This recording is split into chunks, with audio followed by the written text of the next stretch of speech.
Assalamualaikum warahmatullahi wabarakatuh. Alhamdulillahi rabbil alamin. Allahumma shalli wa sallim wa barik ala sayyidina Muhammad wa ala ali sayyidina Muhammad.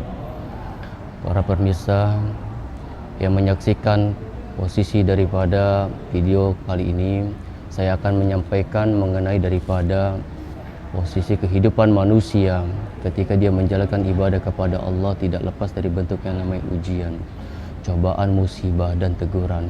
Allah Subhanahu wa taala mengingatkan kepada kita di dalam Al-Qur'an kaitan orang-orang yang beriman ketika dia menjalankan ibadah kepada Allah perlu dengan kesabaran, perlu dengan keikhlasan dan rasa bersyukur yang tinggi kepada Allah.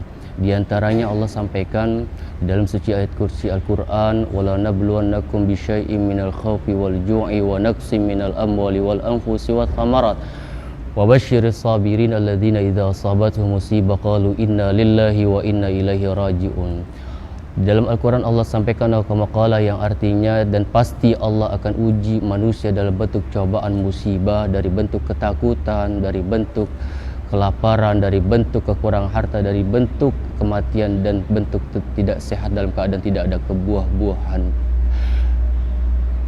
Allah Subhanahu wa taala memberikan kepada kita jaminan wa basyiris sabirin, berikan kabar gembira kepada orang-orang yang menjalani ibadah tersebut dalam keadaan sabar, yakni alladzina idza asabatuhum musibah, ketika manusia tertimpa ujian, musibah, teguran yang Allah berikan kepada manusia, qalu, katakan kepada mereka, innalillahi wa inna ilaihi raji'un.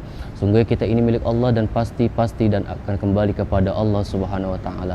Hadirin yang saya muliakan, yang paling terpenting adalah dari Rasulullah SAW menyampaikan dalam hadis Rasulullah, idza mata ibnu adam in qata'a amalu illa min salatin sadaqatin jariyah aw ilmin yuntafa'u bihi aw waladun salihin yad'u la. Rasul mengingatkan kepada manusia ketika dia dalam keadaan hidup dan pasti akan menemui yang namanya kematian. Rasul mengingatkan 3 amal yang bisa menyambung dari alam dunia ke alam akhirat. Yang pertama adalah sedekah jariyah.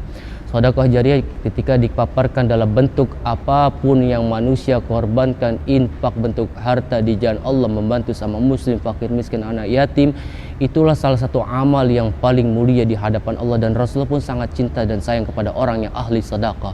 Dalam hadis Rasulullah menyampaikan as-sahih khalilullah al-bakhilu adullah, orang yang ketika dia derma sering sedekah, Allah cinta dan Rasulullah sayang kepada orang tersebut.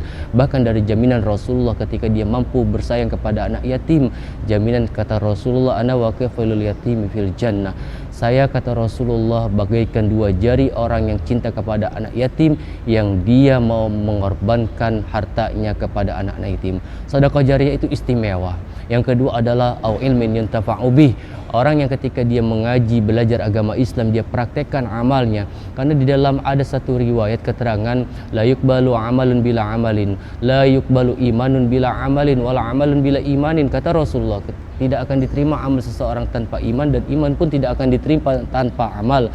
Artinya apa? Orang yang ketika beribadah dia tahu ajaran agama Islam tapi tidak mau mempraktekkan, maka sia-sia. Kenapa dikatakan sia-sia? Di dalam kitab Sifat 20, Sayyid Utsman bin Abdillah bin Aqil bin Yahya mengatakan, kata beliau apa? Orang yang ketika beribadah dia tidak ada dasar ilmunya, maka amalnya itu ditolak sia-sia. Makanya dalam keterangan ini, orang yang beriman dia mempunyai ilmu, mempraktekkan daripada ajaran agama Islam tersebut semata-mata mengikuti daripada tuntunan Rasulullah SAW, maka itu orang-orang yang selamat. Yang ketiga adalah waladun salihin yad'ulah, orang anak yang saleh yang mendoakan kedua orang tuanya. Berbakti kepada kedua orang tua tidak harus dalam bentuk istimewa yang begitu luar biasa ketika manusia tidak mampu. Dalam bentuk apapun yang ketika dia mampu, baik dalam bentuk doa, dalam bentuk kebaikan yang dia berikan sekemampuan kepada orang tua, paling tidak mengkhianati orang tua, tidak berbuat zalim, dan berusaha mendoakan orang tua yang terbaik. Karena apa? Karena kita bisa ada di dunia ini sababiahnya melalui kedua orang tua kandung kita. Jaminan dari Rasulullah, orang yang berbakti kepada orang tua adalah orang yang beruntung, tidak pernah menyakiti, membahagiakan, berusaha untuk menyenangkan orang tua. Bagaimana dengan orang-orang yang ketika orang tuanya sudah meninggal, maka sering-seringlah perbanyak doa kepada orang tua kandung, mengiring dengan sedekah terhadap pahalanya diniatkan untuk mendiang orang tua kandung.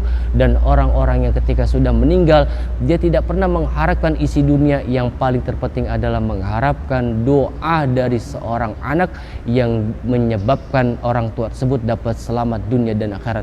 Karena kita posisi hidup sekarang ini tidak perlu menyalahkan orang lain, tidak perlu menyalahkan siapapun. Yang paling terpenting introspeksi diri sendiri, bagaimana kita bisa selamat dari alam dunia dan alam akhirat. Kuncinya yang paling terpenting adalah manusia jikalau ingin selamat adalah tobat semata-mata karena Allah, insaf karena Allah, perbanyak amal saleh, niatkan semata-mata karena Allah, berusaha berbuat baik, perbanyak amal, berbuat kebajikan.